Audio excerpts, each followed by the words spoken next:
सपा अध्यक्ष अखिलेश यादव द्वारा प्रशासन पर सरकार के इशारों पर मतगणना में गड़बड़ी का आरोप लगाने पर ईवीएम पर घमासान शुरू हो गया है। सपा अध्यक्ष ने कार्यकर्ताओं को मतगणना पूरी हो जाने पर मतगणना केंद्रों पर डटे रहने की हिदायत दी है। उन्होंने मंगलवार को प्रेस कॉन्फ्रेंस कर तीखे आरोप लगाते हुए कहा था कि मुख्यमंत्री के प्रमुख सचिव जिलाधिकारियों को फोन कर आदेश दे रहे हैं कि मतगणना में जहां भाजपा प्रत्याशी हार रहे हो या अंतर 5000 से कम हो, वहां धीमी गति से गणना करवाई जाए। आपको बता दें कि अखिलेश यादव ने दावा किया था कि उनके पास पुख्ता सबूत हैं। अगर चुनाव आयोग ने इस पर सबूत मांगा तो उसे उपलब्ध भी कराएंगे। हालांकि ये सूचना मिल रही थी कि लखनऊ से जो मुख्यमंत्री उनके सबसे बड़े अधिकारी हैं और प्रमुख सचिव का जगह जगह फोन जा रहा है कि जहां भारतीय जनता पार्टी हारे वहां पर काउंटिंग स्लो करिए।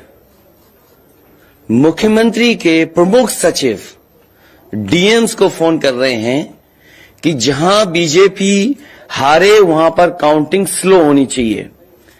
और यही नहीं, अगर हम पिछला चुनाव देखें तो जो भारतीय जनता पार्टी की हार हुई है 47 सीटें ऐसी हैं जो 5000 के अंदर कम वोट में हुई हैं।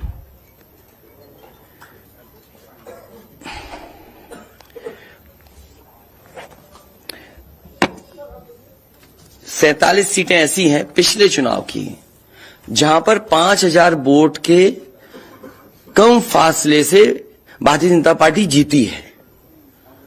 और जो आज देखने को मिला है बनारस में कि जहां ईवीएम्स ले जाई जा रही थीं, एक ट्रक पकड़ा गया, 2 ट्रक लेकर के भाग गए। अगर सरकार चोरी नहीं कर रही थी, ये वोट की चोरी जो नहीं कर रही थी, तो कम से कम बताए कि एक गाड़ी रोक ली, पकड़ी गई, लाइव है, अभी भी हम लाइव देख सकते हैं, 2 गाड़ियां क्यों भागी। उत्तराखंड एग्जिट पोल पर सीएम पुष्कर सिंह धामी ने बात कही है। पुष्कर सिंह धामी ने कहा है कि एग्जिट पोल बीजेपी को मिलने वाली सीटों का आंकड़ा कम दिखाया गया है।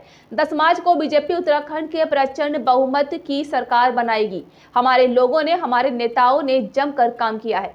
उन्होंने उत्तराखंड में भारतीय जनता पार्टी की सरकार दिखाई है, लेकिन मैं ऐसा मानता हूं कि जितने भी एग्जिट पोल आए हैं, जो नंबर आए हैं, वो नंबर कम है।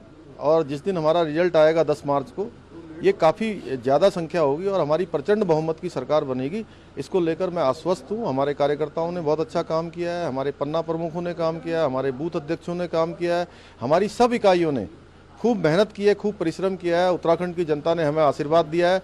माननीय मोदी जी ने जो उत्तराखंड के लिए पिछले 7 सालों में, जब से वो प्रधानमंत्री बने हैं, लगातार जो है वो सड़कों का क्षेत्र हो, चाहे वो अस्पतालों का क्षेत्र हो, चाहे एम्स खुलने की बात हो, चाहे railway Rishikesh Karnaprayag rail line की बात हो, भारतमाला श्रृंखला में सड़कों की बात हो, हर क्षेत्र में अभूतपूर्व काम हुआ है। उस काम पर जनता ने अपनी मोहर लगाई है। वाराणसी में ईवीएम को लेकर रार बढ़ती जा रही है। समाजवादी पार्टी के सुबह सपा ने लखनऊ में चुनाव आयोग को इसे लेकर ज्ञापन सौंपा।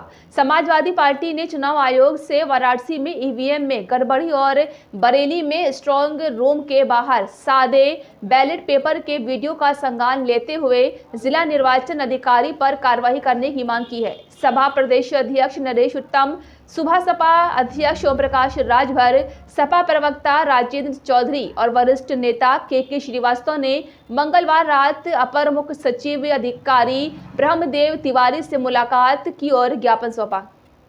उत्तर प्रदेश विधानसभा चुनाव के परिणाम आने में अब कुछ घंटों का ही समय रह गया है। इससे जहां सियासी दलों की धड़कनें बढ़ रही हैं, तो सट्टा बाजार भी तेजी पर है। आपको बता दें कि दिल्ली, मुंबई, नागपुर व पुणे, इंदौर से लेकर अहमदाबाद तक में यूपी के चुनाव रन पर सट्टा लग रहा है। बीजेपी व सपा की हार जीत से लेकर पार्टियों की सीटों की संख्या, दिग्गजों के हार जीत तक पर खूब दांव लग रहे हैं। समाजवादी पार्टी के राष्ट्रीय अध्यक्ष अखिलेश यादव के आह्वान पर मंगलवार की रात करीब 9:30 पे अचानक बड़ी संख्या में पार्टी नेता व कार्यकर्ता गोरखपुर यूनिवर्सिटी के मुख्य द्वार पर एकत्रित हो गए। यूनिवर्सिटी के 5 भवनों में ही स्ट्रांग रूम बनाकर जिले की सभी विधानसभाओं की ईवीएम रखी गई है। मतगणना भी वहीं होनी है। दरअसल मंगलवार की रात अखिलेश यादव ने आह्वान किया कि सपा नेता कार्यकर्ता ईवीएम की लगातार निगरानी करें। वहीं भाजपा सत्ता में होने का लाभ उठाकर ईवीएम से छेड़छाड़ कर सकती है। इसके बाद कार्यकर्ता मतगणना स्थल पर पहुंचे। इसके बाद सपा के ग्रामीण विधानसभा के प्रत्याशी विजय बहादुर यादव समेत तमाम नेता वहां पहुंच गए। खबर लिखे जाने तक कई नेता कार्यकर्ता यूनिवर्सिटी के बाहर जमे रहे।